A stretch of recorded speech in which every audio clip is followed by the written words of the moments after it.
Hi, my name is ZaKaiRan, and welcome to another one of my outrageously amazing, insanely enlightening master keys of creation about how to be the unlimited source master of divine creation that you truly are to create the joy, love, well-being, and abundance that you desire. You'll find tons more self-empowering goodies to help you become a conscious, deliberate creator of reality on my website at ZaKaiRan.com. All right, so here we go. Who built the pyramids? Ancient civilizations, ETs, and our galactic human origins. Bum, bum, bum, bum. All right, so here we go. Yeah, the great mystery, ancient civilizations. So, one thing that I think is really funny about humans is how they refuse to imagine that humans actually existed any more than about 5 to 10,000 years ago. But archaeologists keep finding one civilization after another buried underground, and the deeper they dig, the more they find and more ancient civilizations they discover. And even more hilarious is how humans find it so hard to imagine that there are actually not only ETs, but ETs that are more advanced than us. Whoa! When the fact of the matter is, not only is our planet billions of years old, humans and many other humanesque and non-human extraterrestrials have lived on this planet for millions of years. So where do you think all of the indigenous myths about gods visiting the earth came from? Like the Greek gods and the Norse gods and the Egyptian gods and the Mayan gods. Even in the Bible, they talk about the Nephilim, the Anunnaki, who are from the planet Nibiru. Anyway, so who were these mythological gods with apparent superpowers and long lifespans and often huge statures? Well, you guessed it, they were extra freaking terrestrials. I mean, come on, people. Get a clue. The astronomers have counted over 100 billion galaxies in our observable universe. That's just our universe. Just the observable universe. Not just 100 billion stars, but 100 billion galaxies. That means billions of stars in each galaxy, which means billions of planets. And that means billions of planets with life on them. And that means billions of different species of extraterrestrial type beings. So, who do you bloody think built the pyramids and the countless other temple structures that are strewn across our planet, made from extremely heavy, precisely cut stone blocks that were cut and placed so precisely that there's not even space between the blocks to slip a piece of paper between them? And don't insult your and my intelligence and tell me it was done by slaves. That is just complete ignorant nonsense. The stones that build most of the pyramids, the monoliths, stone circles, and temple structures around this planet were cut, transported, and placed using extraterrestrial technologies. It's so bloody obvious that it's ludicrous to imagine otherwise. If it wasn't ET tech that made them, then they would have needed massive cranes, bigger than the biggest cranes that we have ever built in our modern time. But there is not one speck of archaeological or historical evidence of anything remotely resembling a crane. There's no images of cranes in the Egyptian hieroglyphs. And they didn't fucking roll the blocks over logs. If they had, where did they get these millions of logs? Where's the archaeological remnants of these millions of logs that they needed to move these blocks to build the pyramids? And if they somehow found an entire forest or many, many, many forests to cut down to make logs, the massive blocks in the pyramids and the temples would have just crushed the logs. That idea is just more childish, ignorant nonsense. And if somehow the supposed logs actually worked and they didn't get crushed by the blocks, well, how did they get them up there? How did they get those blocks way the heck up there on those pyramids? Ramps? Hey, I've seen the math in other documentaries, and they would have had to build ramps 10 times the size of the pyramids with absolutely millions and millions and millions of blocks, bricks, etc. And then they would have had to dismantle those ramps, which, of course, is more ignorant, completely unplausible, whatever it is, bullshit. I mean, the Sphinx alone has blocks in it that are so massive there is not a crane big enough on Earth to move them. All I can say is those were some pretty fucking strong slaves. I mean, they did some serious weightlifting. The Egyptian pharaohs did not even build the pyramids. They were already there long before the pharaohs. And there weren't stupid burial chambers for the pharaohs. Not one mummy has ever been found in any of the pyramids. That's because they weren't built to bury anyone. They were ascension chambers. Bum, bum, bum, bum. They were built as a final shamanistic initiation. Well, some of them anyway. Of course, there's lots of different reasons for each structure, but at the very least, the Great Pyramid was built as a final shamanistic initiation to ascend to higher dimensions and to have multidimensional experiences within them. The pyramids are designed to connect you to the stars. They are beacons of light. They are massive stone. The massive stone blocks are designed to hold dimensional records, galactic records.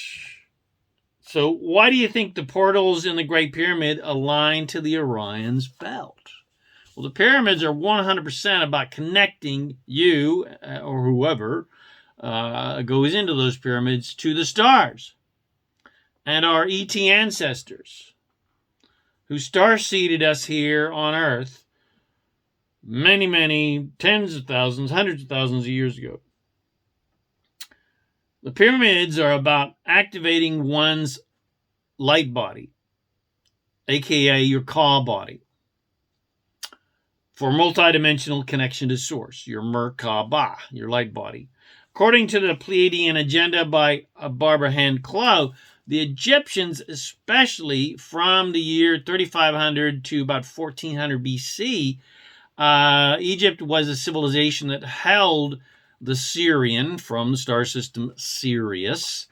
That civilization held the Sirian geometric light field open for all of its people to connect multidimensionally, to connect to their source of their origins, as it were. And people were taught how to hold their Ka, how to hold their light body in their physical bodies, to ground cosmic resonance, to ground the cosmic frequencies, to ground the source frequencies. And the geometric light field has apparently been locked back into the temple vortex system of Egypt to hold the sixth-dimensional Sirian geometrical forms, which was the original template that the first Earth colonies were based upon. I'll get to that. Because the human race began in the stars, not on Earth. Bum, bum, bum, bum. Earth is just a colony, not the origin of humanity. Activating your Ka body, your light body, is essential to achieving higher levels of awareness and to be able to ascend to higher dimensions. And the Sirian light field is referred to as the Blue Nile. And these Blue Nile Egyptians developed a system of spiritual initiations and sacred geometry that grounds starlight. This technology is built into the Egyptian pyramids, as well as René Lachateur and the Avebury Circle in England and the Teotihuacan in Mexico. These ancient civilizations that seemed obsessed with building temples all over the planet did so very specifically with very specific spiritual as well as planetary reasons, because they hold higher dimensional frequencies. Stone, rock holds dimensional frequencies. The telluric forces of the second dimension held in rock and stone holds the dimensional frequencies, which is handy when a planet is going through conflict and turmoil. You need help to assist yourself to hold those frequencies, which is one of the reasons why I sell the Tesla pendants and the Tesla technologies. It's sort of like having a pyramid around you all the time to help you hold the higher dimensional frequencies. So having these temples to hold these higher dimensional frequencies is handy when the planet's going through shit, so to speak, as well as to stabilize the planet as it journeys through the galaxy into and out of the photon band, which is a massive band of photons that our planet revolves into and out of every 26,000 years. And if you study the Mayan calendar and the Mayan teachings, etc., you can read more about that. And there's lots of different channeled extraterrestrial books about that.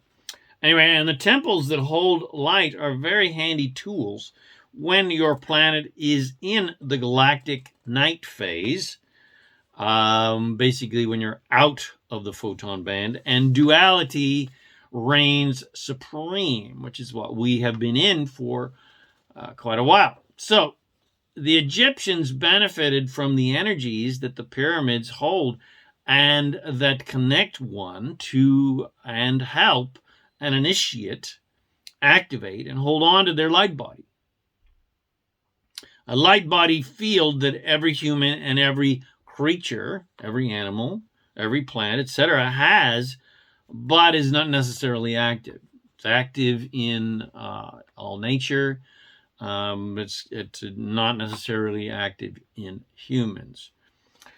But so anyway, but who really built the pyramids? Like, who specifically built the pyramids? Well, the pyramids and the Sphinx were built by beings from the Sirius star system, designed to hold open the geometric portals of the stars while planet Earth travels in the dark night of the photon belt. They first built the Great Pyramid in 10,800 BC and then rebuilt it in 2450 BC. Casing it with white limestone and installing portals that look directly towards the stars of Orion. Hence why Egyptologists think that the pharaohs did it. Well, the pharaohs didn't do it. Pharaohs might have done some work on them. They certainly recarved the Sphinx head, which was eroded by water. That's a whole nother story. Anyway, you can read more about that in the Orion Mystery, Unlocking the Secrets of the Pyramids by Robert Bauval and Adrian Gilbert.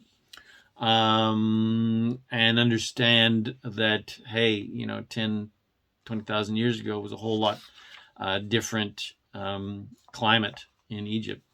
And apparently, according to Robert Bauval and Adrian Gilbert, the Syrians installed a seer who stares out at Orion to hold our Syrian cellular memories of our galactic origins that began in the star system of Sirius, in the Lyran system, in the Earth records, until we activated the planetary telluric field, which happened during the 1987 harmonic convergence,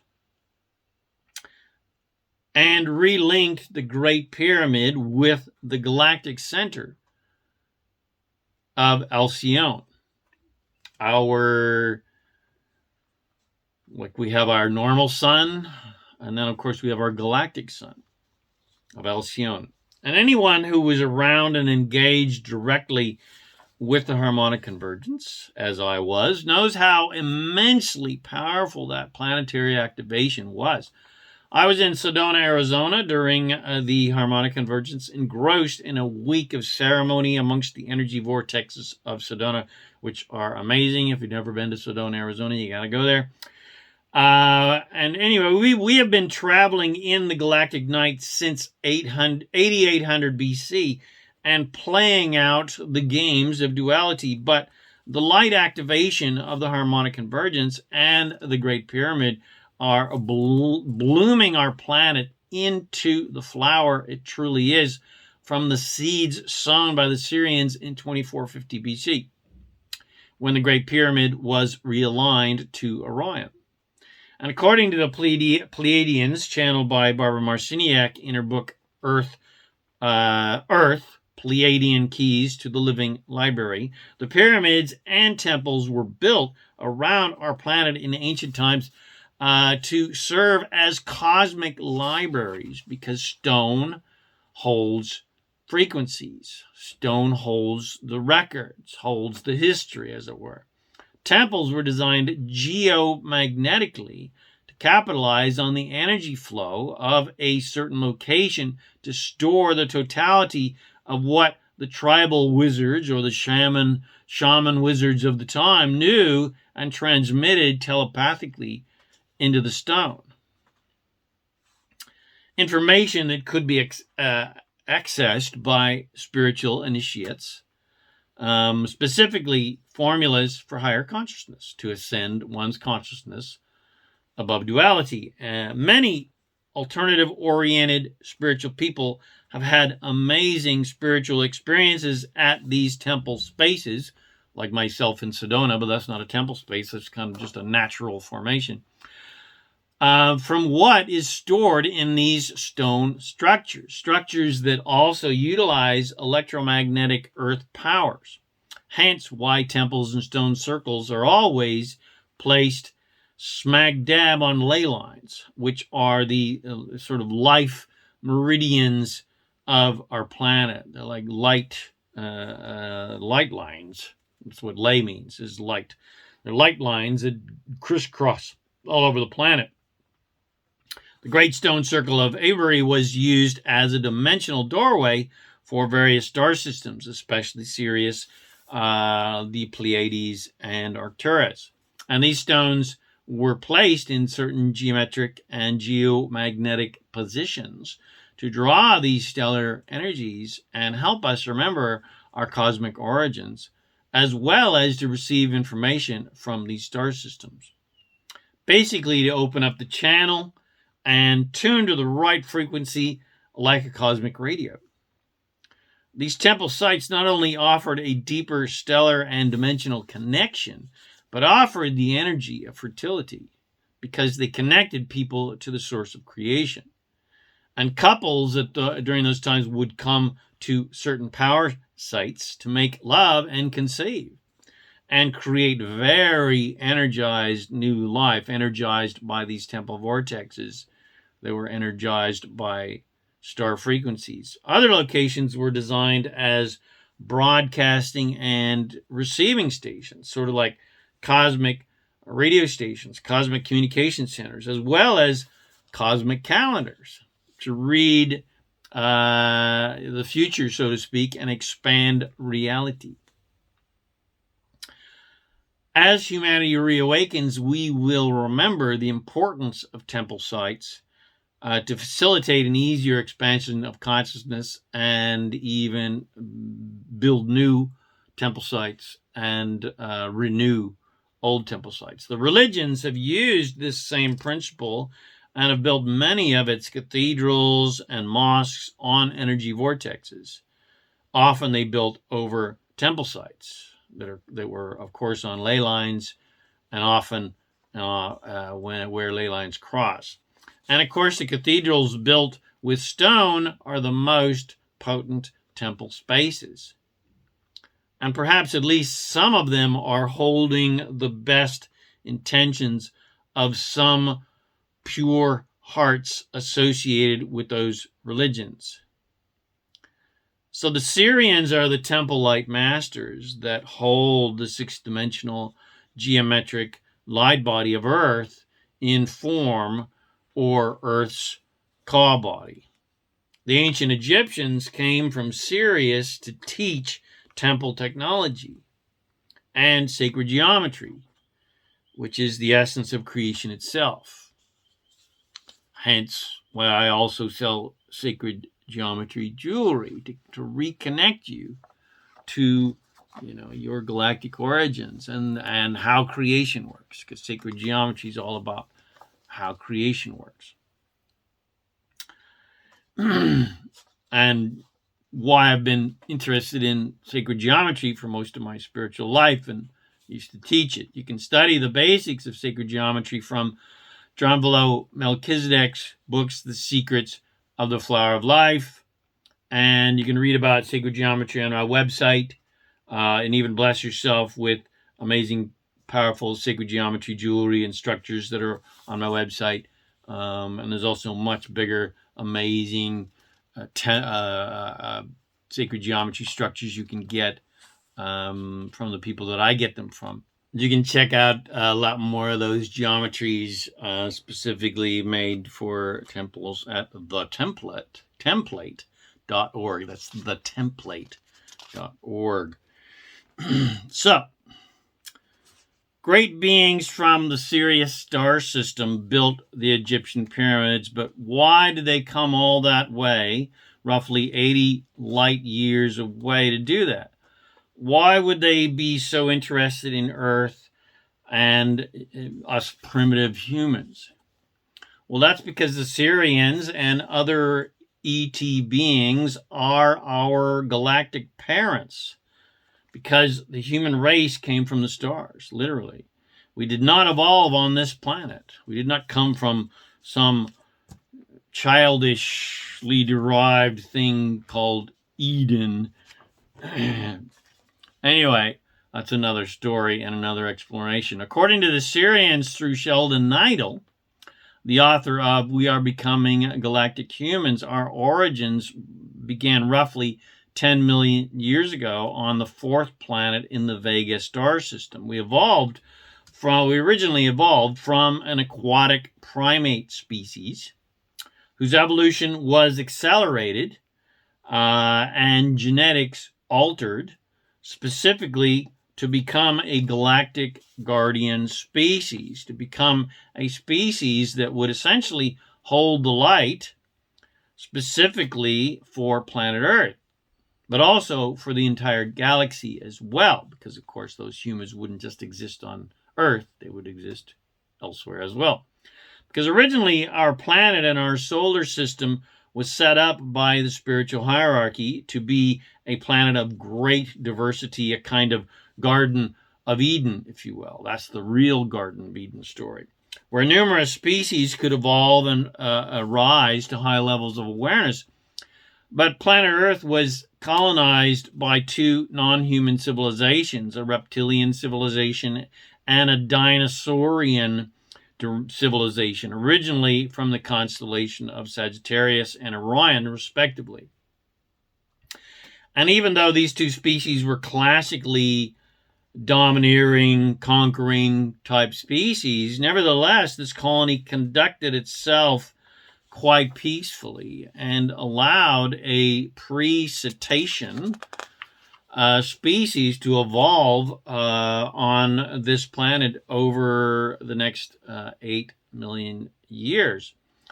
And the reptoids and dinoids even assisted this evolving species to thrive and flourish. These three species lived in harmony for many, many years until word got out about this cooperative relationship on this planet of great diversity. But when the reptoid dinoid hierarchy found out about this peaceful cooperation, well, they were not happy about that. And the reptoid dinoid colony was ordered to destroy the pre-cetacean civilization. But at this point in their evolution, from support from the nice reptoids and dinoids, they had developed space travel and modern technologies. But the Precitations found out about the plan to destroy them and decided to do a preemptive strike against the dinoids and reptoids by exploding the fusion generators that were on the planet. And because of this, 98% of the dinoids and reptoids were destroyed, and the survivors fled to a planet that existed then called Maldak. And the Precitations fled in their spaceships to the Pegasus constellation and Cetus, while other Precitations decided to stay on the planet and escape to the oceans. These remaining cetaceans then evolved into the purely aquatic creatures that we know and love to this day, and who then stepped fully into their role as planetary guardians, something that I have spoken about in regards to in another vodcast of mine about the whales and dolphins, etc., and how amazing they are and important they are. So here's where us humans come in. With the dinoids and reptoids gone, the Precitations and the Earth's spiritual hierarchy then began to search the galaxy for a species that was evolving that could become a land-based Earth guardian species. And after searching the galaxy for around 3 million years, you got to be patient when you're a galactic creator. So after searching the galaxy for around 3 million years, they found an aquatic primate species that was evolving nicely in the Vega system. And this species was then genetically altered to become the vegan humans, not vegan humans, but vegan from Vega, who are to this day, or rather, or more, a more evolved human species than we are today. The human species then thrived and flourished and became a galactic guardian species designed to maintain the light amongst the general darkness represented by the dinoids and the reptoids, who pretty much were spreading across the galaxy. This occurred roughly 5 million years ago, and by the time of around 2.5 million years ago, humans had spread out, colonizing the entire galaxy. And at this time, the Galactic Federation, which is a federation of beings similar to the Federation of Planets on Star Trek. At this time, the Galactic Federation had been created, which basically is a federation of species created in defense against the Reptoid-Dinoid Alliance, but also to continue spreading love and light throughout the galaxy, to balance out the darkness, so to speak. And more recently, the Federation, the Galactic Federation, has kept the Dinoid-Reptide Alliance at bay with love and light, but also, defense-wise. Whereas previously, there were many, many wars and dramas for literally millions of years. Now, at this point in time, as humans were spreading across the galaxy, the Earth's first human colony was established on a continent called Hibernia, as well as on the planet Mars and Venus that were, at that time, habitable planets. This civilization, these colonies, lasted about 1 million years and was based around a complete Lyran Syrian type of very enlightened civilization. But hey, don't forget about our friends, the dinoids and reptoids, who had survived the war with the Precitations, who were marooned, so to speak, on the planet Maldak that was positioned between Mars and Jupiter. And when the dinoid group later returned to our star system to assist their brethren about 1 million years ago, they found that the humans now controlled the entire solar system. Well done, humans. And very little remained of the dinoid-reptoid colony and alliance. They then decided it was time to reassert their dominance in our solar system and proceeded to systematically destroy the small human colonies on Hibernia, Mars, and Venus, which left Mars in its current desolate state after destroying its atmosphere and its hydrosphere of oceans, rivers, etc., and which turned Venus into an unlivable planet whose atmosphere was turned into its current acrid gaseous state. And all humans on Earth were destroyed, and for the next 80,000 years, the Reptoid and Dinoid Alliance ruled supreme. However, off-planet, the Galactic Federation was pushing back the Reptoids and Dinoids, and a plan to get rid of the Reptoids, Dinoids on Earth was created. The Federation of Light then brought in a battle planet to destroy Maldek and the Chief Administration Center of the Reptoid Dinoid Alliance. This battle planet later became known as the 10th planet, aka Planet X, aka Nibiru, which is written about extensively by Zecharia Sitchin, and of course talked about in many of the ET channel books like the Pleiadian Agenda, etc.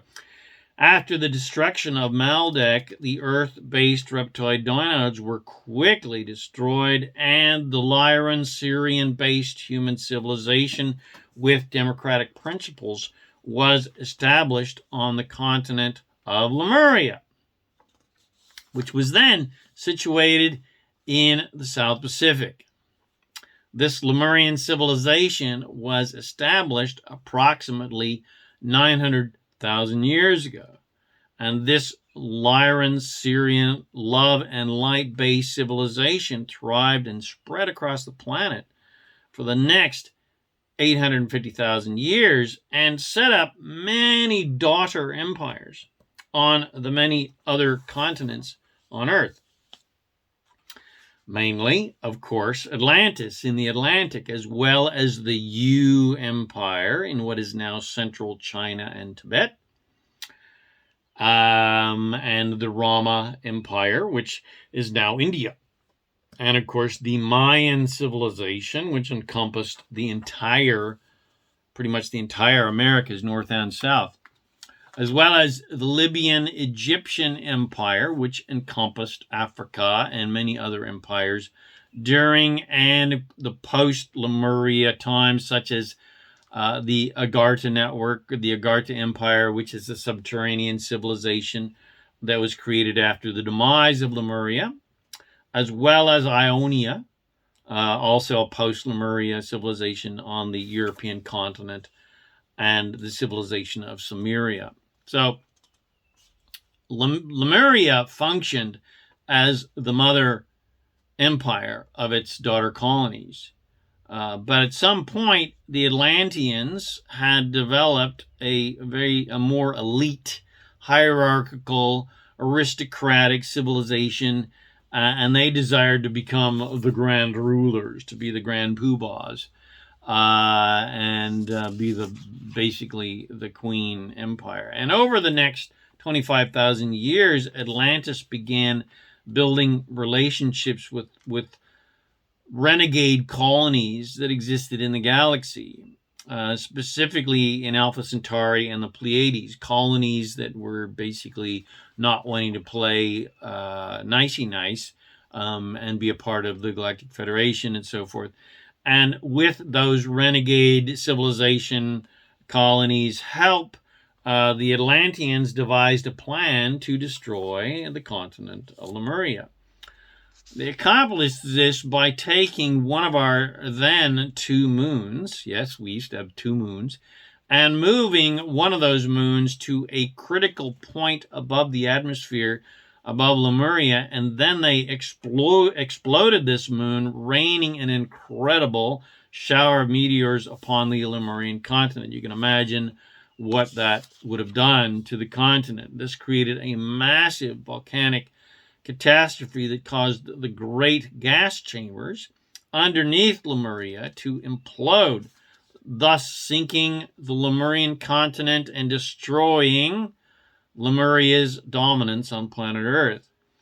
The remnants of Lemuria can be seen by underwater sonar soundings, including vast mountains and valleys, but its destruction was so complete that it literally became mere myth and legend.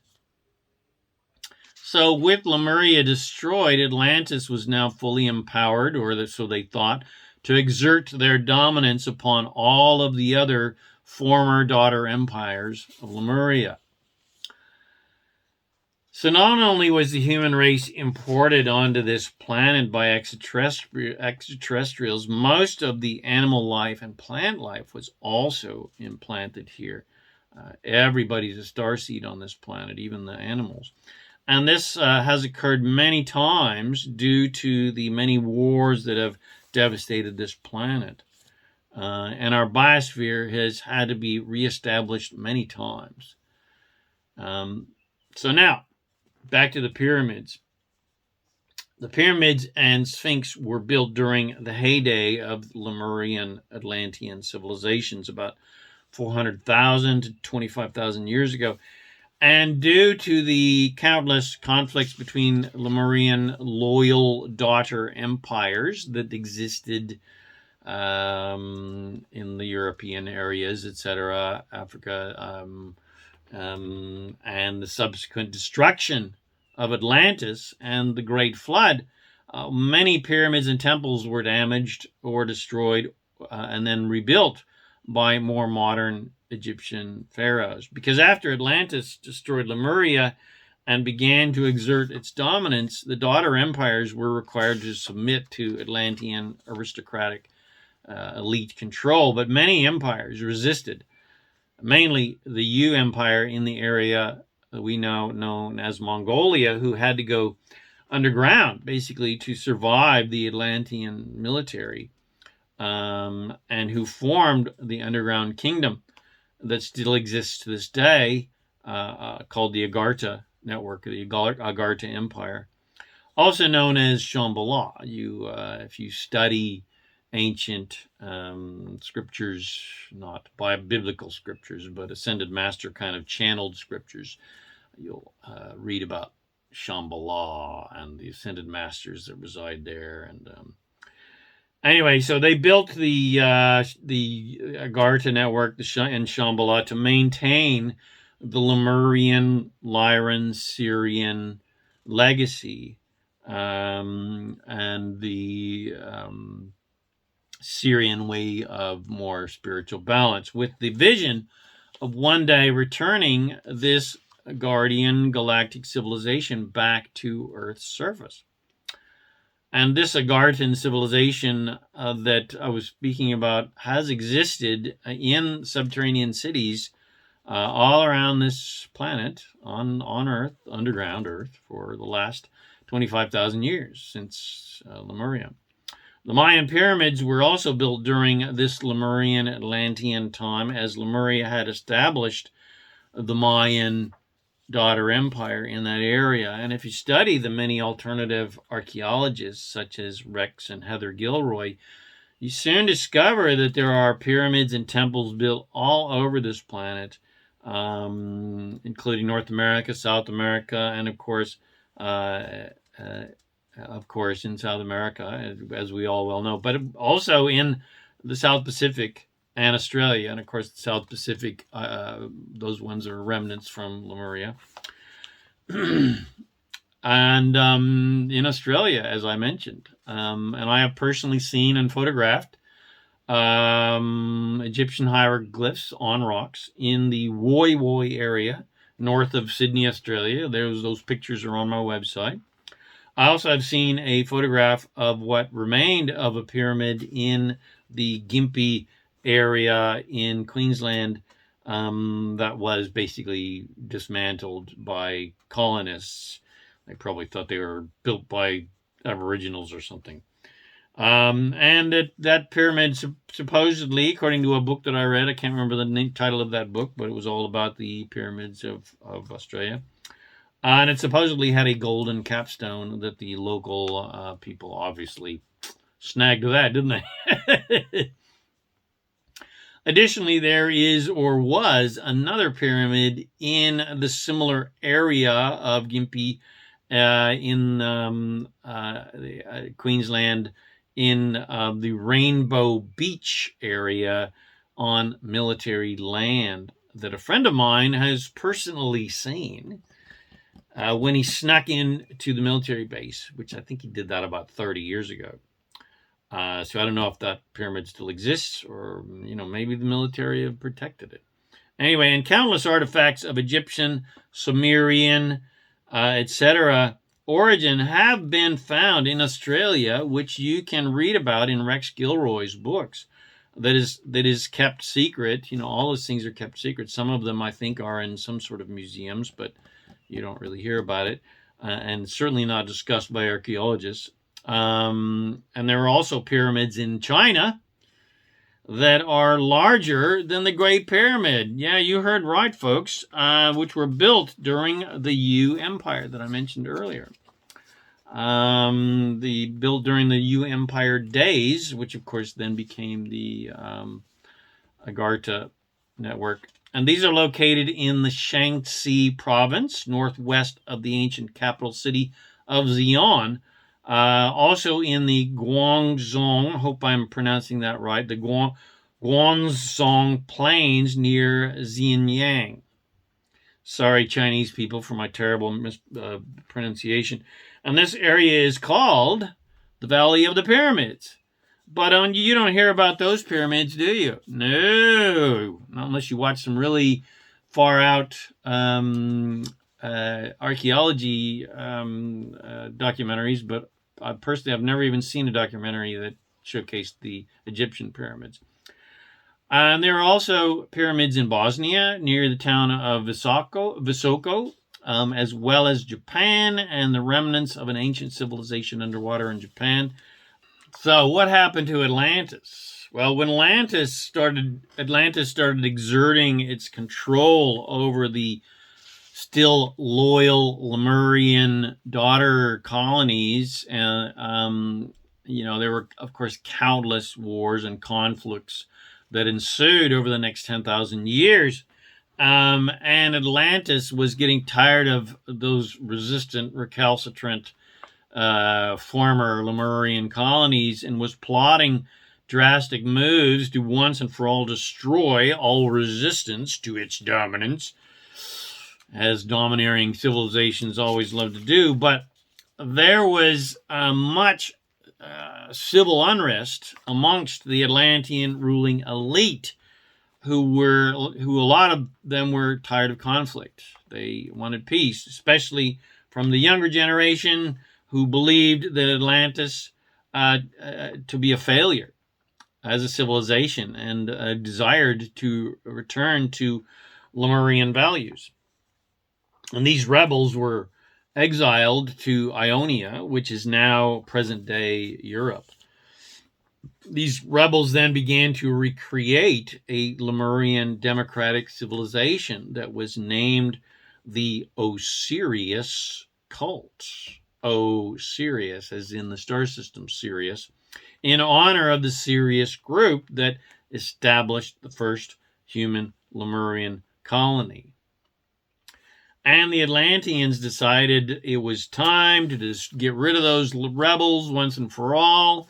But the Ionians obviously had their spies, caught wind of their plot, and staged their own plot to destroy Atlantis, which they did by destroying some of the crystal temples that held up the firmament, which was a crystalline water protective layer in the ionosphere above this planet that protected our planet from cosmic rays and maintained a steady temperature and peaceful environment for the entire planet, because there was no, and facilitated no drastic climatic changes such as cyclones and tornadoes, etc., that we have today. And the plan was just to just knock a hole in the firmament to flood just the continent of Atlantis. Unfortunately, that was a wrong move, and when they knocked out a few of the crystal temples, then the entire firmament began to collapse, and the entire firmament basically rained down the massive amounts of water over most of the planet, and they did accomplish their feat to destroy Atlantis, but they destroyed themselves as well. And you can read about the specific details of that historical saga in Sheldon Neidl's book, You're Becoming a Galactic Human. And I have detailed some of that history in my audio book called E.T. Human History. But unlike Lemuria, there are remnants of Atlantis that can be seen underwater around the Canary Islands, off the coast of Spain, as well as the coast in the Bahamas and the Antilles region around Cuba and Puerto Rico, as well as off the coast of the Carolinas in the U.S., but these areas have not been revealed and are really kept secret by the government. The Great Pyramid of Egypt holds the records of Lemuria in a special secret room, apparently, near its base, that may one day be revealed.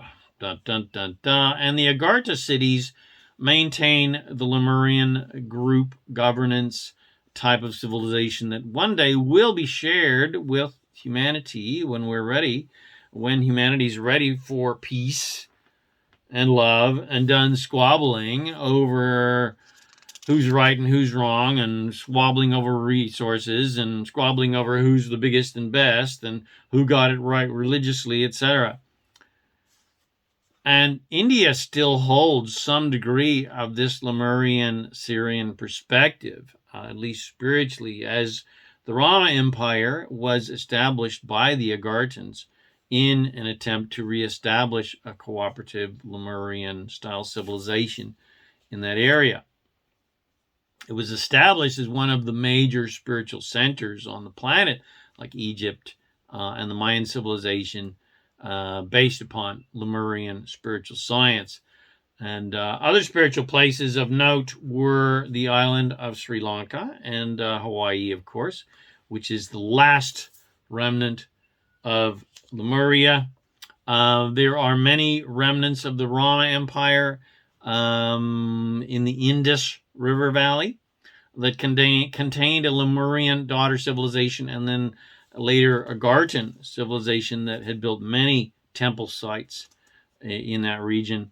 And of course, Easter Island was established by Lemuria as a scientific information transfer station between South and North Lemuria. And as an interesting aside, the various South Pacific languages have their roots in the ancient Lemurian tongue, which is noted by words made up of short syllables, where different combinations of syllables form many different words, similar to the other ancient languages such as Hebrew and Sanskrit, and similar to my own name, which is made of 3 distinct syllables, and it is very much Lemurian and galactic in nature. So my name is 3 syllables, ZaKaiRan. Individually, these syllables have their own meanings. You can read about that meaning on my website if you like. And if you put just 2 of those syllables together, it makes one word and meaning. And if you put 3 of them together, we have a completely different word and meaning, which in my case, I translate to mean one who reminds others that they are God, which of course is what I do.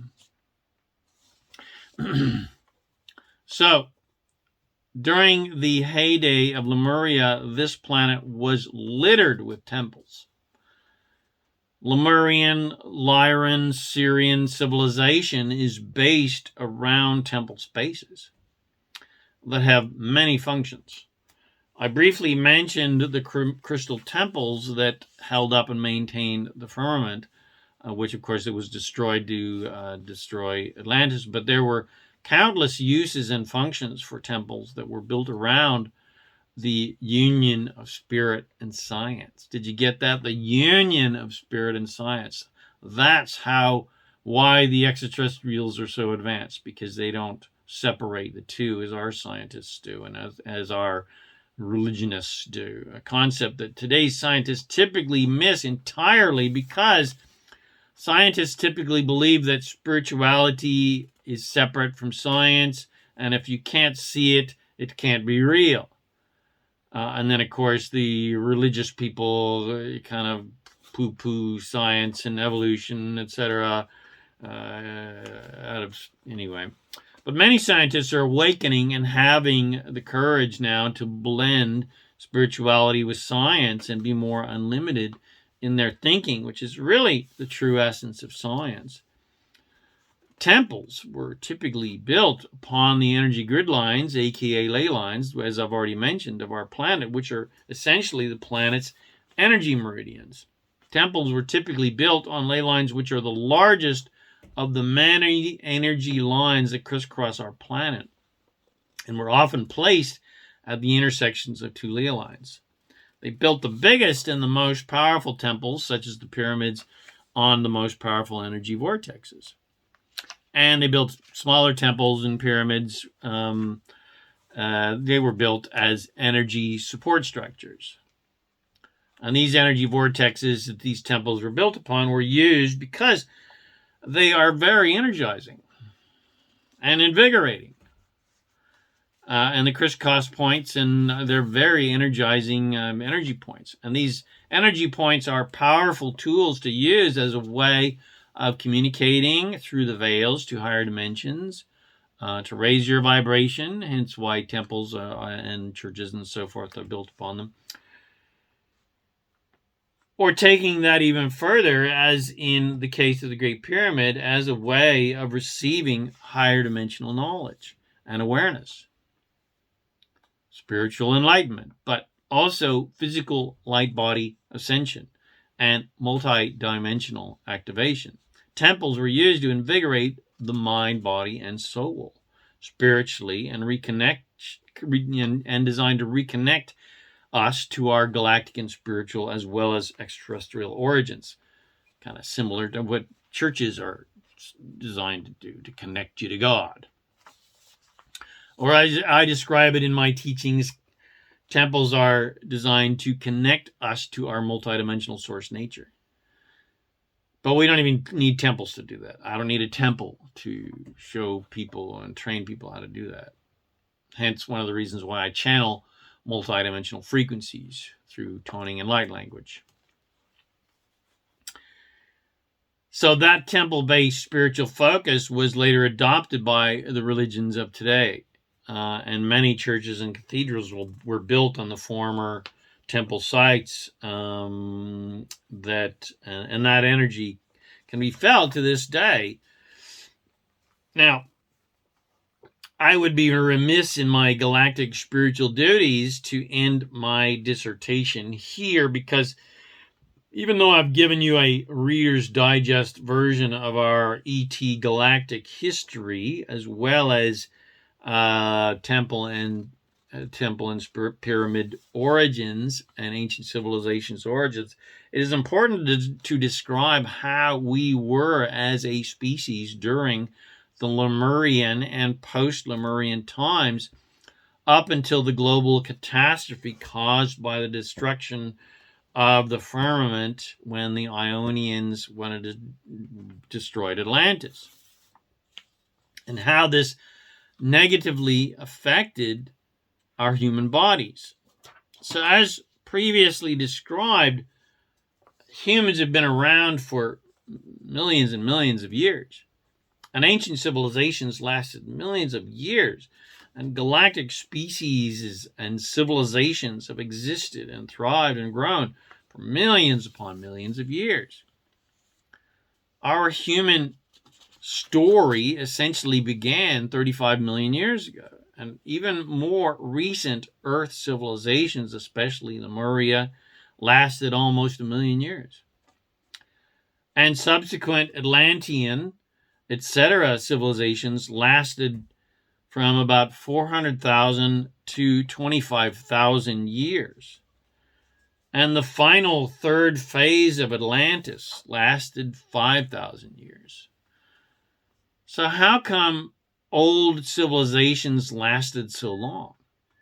And yet our human history is noted by civilizations only lasting thousands or even only hundreds of years. Well, the key factor here is longevity, because prior to the destruction of the firmament, which caused the Great Flood, humans lived thousands of years, not just decades. Because not only did the firmament maintain a stable environment on planet Earth with, no cataclysmic events such as tornadoes and cyclones that could kill tens of thousands of people, it also invigorated our bodies because it stored within it prana, aka life force energy, which invigorated our bodies and facilitated extremely long lifespans. The firmament lowered heat levels on the planet, but it also lowered radiation levels that penetrate our planet from the sun's cosmic rays, which negatively affect our DNA. So prior to the destruction of the firmament, our human bodies were much taller and we had extremely long lifespans. The subsequent radiation and heat has shrunk our bodies and limited our lifespans. There are stories in the Bible of giants and people who lived hundreds of years left over from the pre-flood era. And prior to the fall from the destruction of Atlantis, the firmament, and flood, our bodies had the full consciousness complement of 12-strand DNA, whereas post-flood, post-firmament destruction, we now have only 2 basic helixes of DNA activated. So our consciousness and our bodies are way more limited than they used to be. Whereas when you have 12 strands of DNA active, your body is more able to rejuvenate itself easily and to be virtually ageless.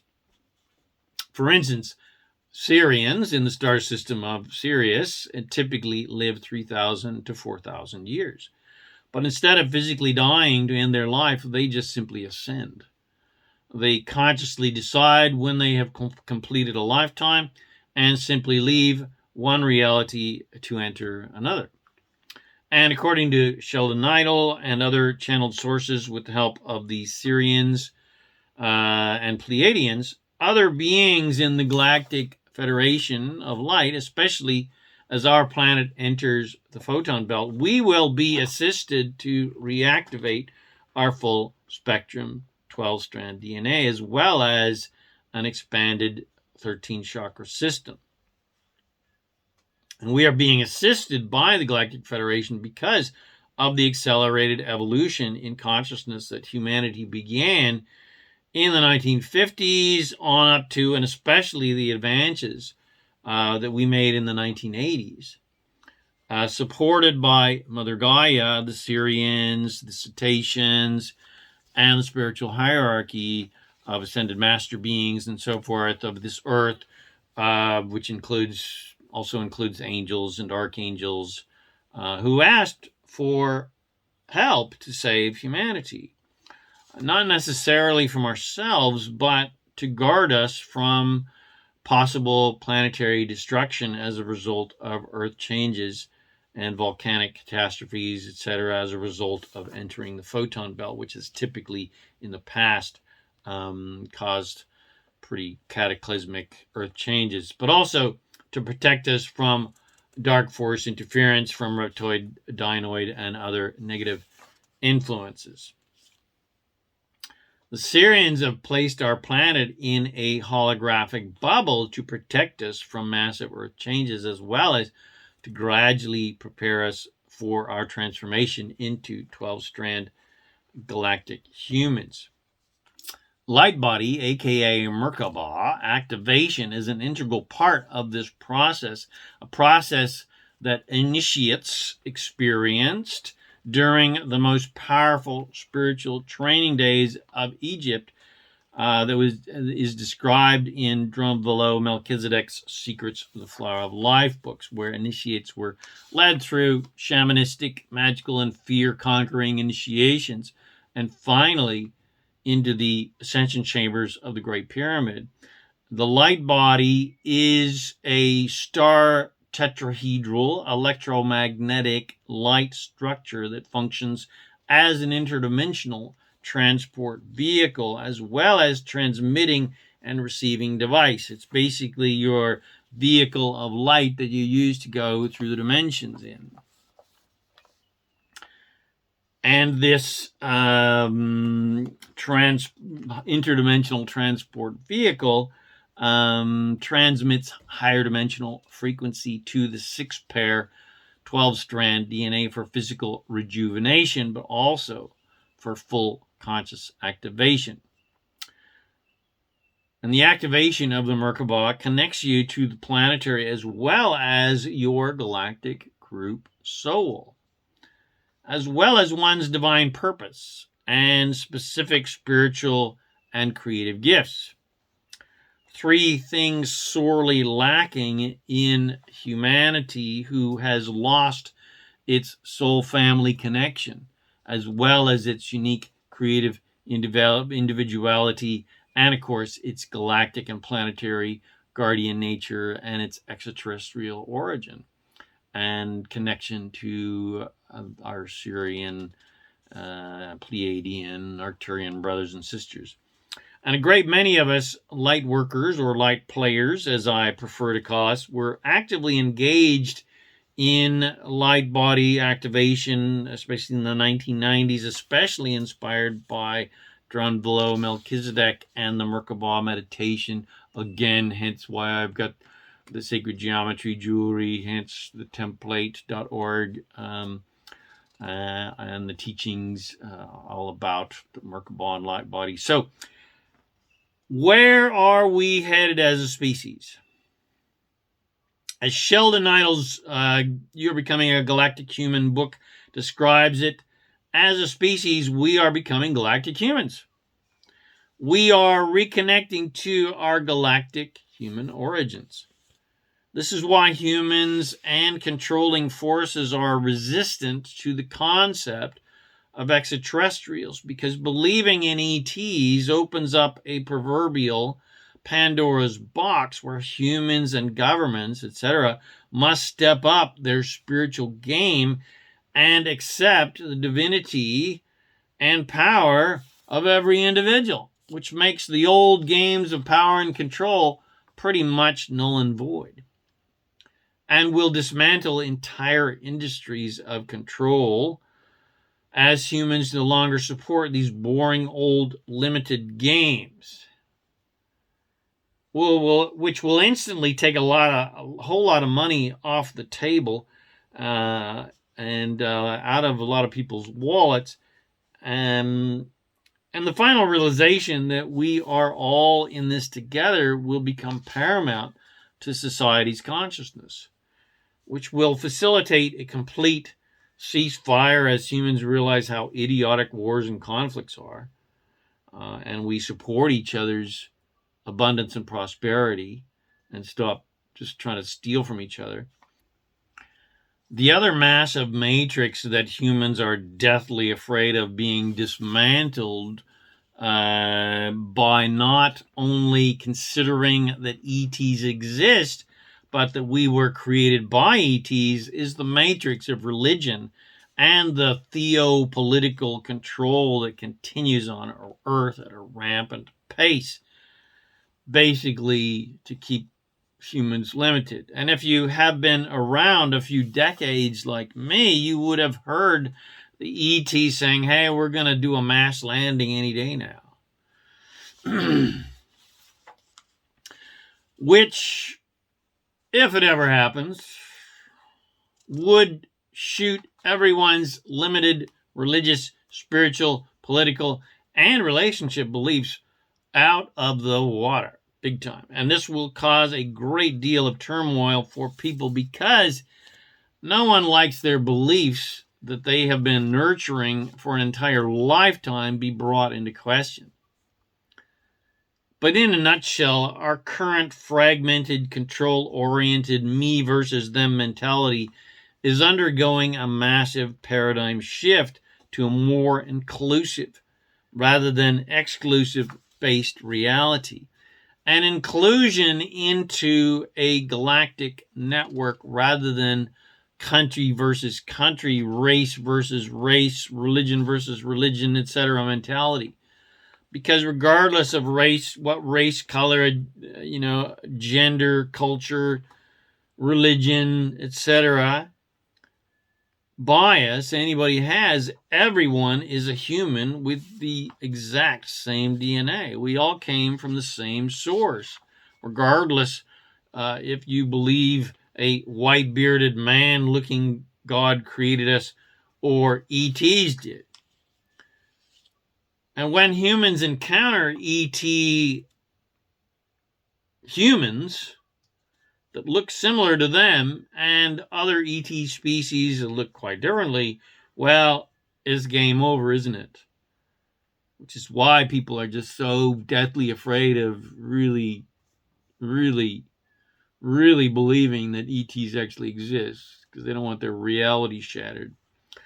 Luckily, the film and television industries and the countless videos and documentaries about ETs and, of course, channeled books are preparing humans, and channel teachers are preparing human race to transition into a more galactic species.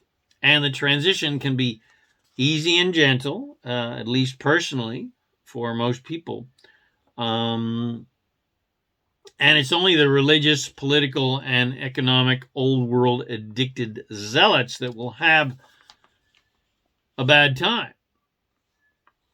And standing by to assist humanity with this transition are people like you and me. For us, ETs are not really any big deal. They're just part of galactic life. They're just part of creation. And knowing our divine power as creators is just a given. And again, no big deal. It's a given to me that everyone has the complete power and freedom to create whatever they want, and everyone creates their own realities, because there's only one law in the universe, and that's the law of attraction. There's no such thing as assertion, where bad guys and bad things and evil forces can assert their evil will upon you. It just doesn't exist. That's pure fantasy. Makes great movies, makes great religious books, but it's complete bullshit. And the fact that we are all God's source in human and ET bodies is, again, just life, how reality really is, and it's really no big deal, not such a big-ass thing. So where we are heading is a completely new civilization of complete allowance, love, and cooperation. That's where we're headed. Competition is out, it's old, and cooperation is in. It's a lot more fun to cooperate. And the only remaining competition will be in the form of sports and athletics, where it's fun to compete. But eventually it will no longer be any fun killing people for sport. It won't be any fun anymore eventually for people to watch people be killed. But even though we've been killing each other for the last 1,000,000 years plus on Earth and engaging in one war after another for the last 10,000 years, we don't need to feel bad about it, because those wars started long, long ago in a galaxy far, far away. And we're just kids following in the footsteps of our parents. And even though there have still been incursions on other planets in other star systems between galactic humans and the more dominating species, such as the reptoids and dinoids and other sort of, recalcitrant colonists. Well, they are few and far between, especially now. And they are kept at bay with love and light, backed up by defensive forces. Peace is currently prevailing in our galaxy with over 200,000 star systems and star leagues becoming members of the Galactic Federation. So Star Trek literally is coming true. Thank you, Gene Roddenberry. Including many former darker-oriented civilizations and species that are now joining the Galactic Federation. Currently, over half of the entire galaxy has moved into the light. So we have reached the literal tipping point of light overcoming darkness on a galactic scale.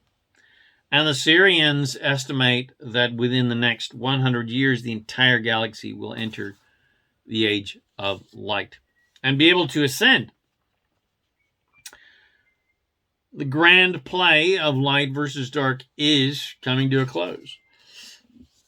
And we are being asked to step into our rightful place as planetary and galactic guardians, as the galactic human species that we were originally designed to function as. The question now remains for you is, will you step up your game and become the galactic human and planetary guardian that you truly are, that you ultimately signed up for, which is why you're here on this planet at this time?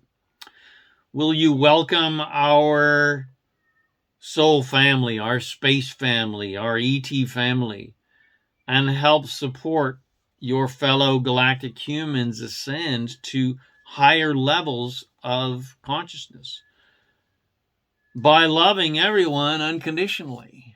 Whoa, that's the big question. And showing them the way with your joyful, loving, empowered, and prosperous life.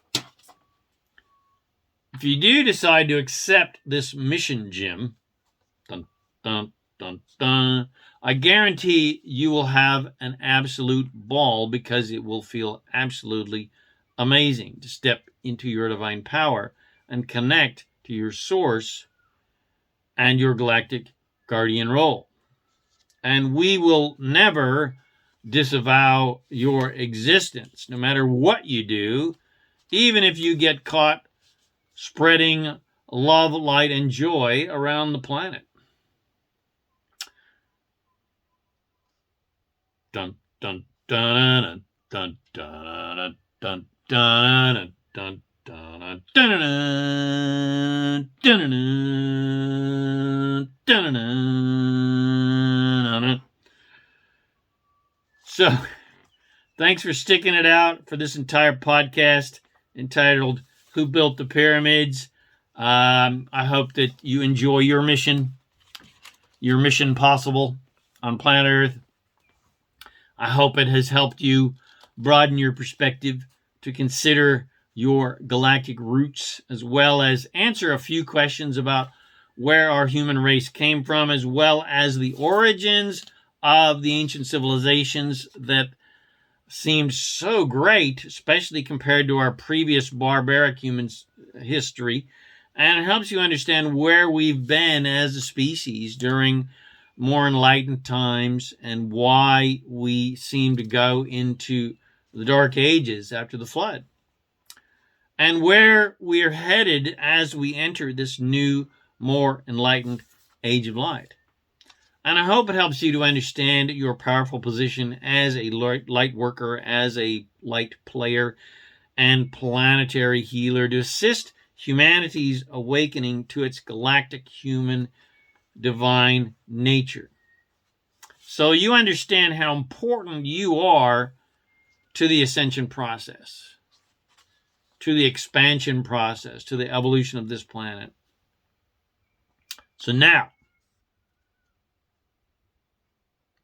should you accept this mission?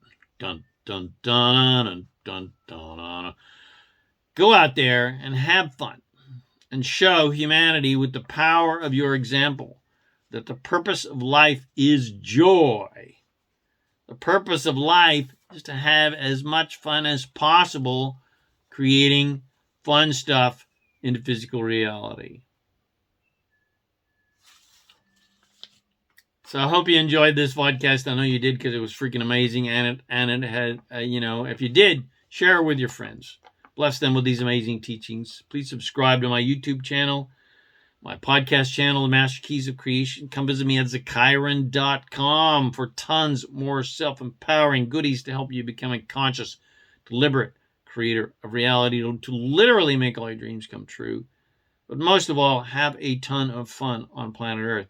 My name is ZaKaiRan, and I help you and anybody who's open to receiving remind you that you are an unlimited master of divine creation, and you have the power and the freedom to create the joy and the love and the well-being and the abundance that you desire. Thank you for watching this video or listening to this podcast, and I wish you immense joy and abundance on your magnificent journey of divine creation. And, of course, remember to make life a holiday.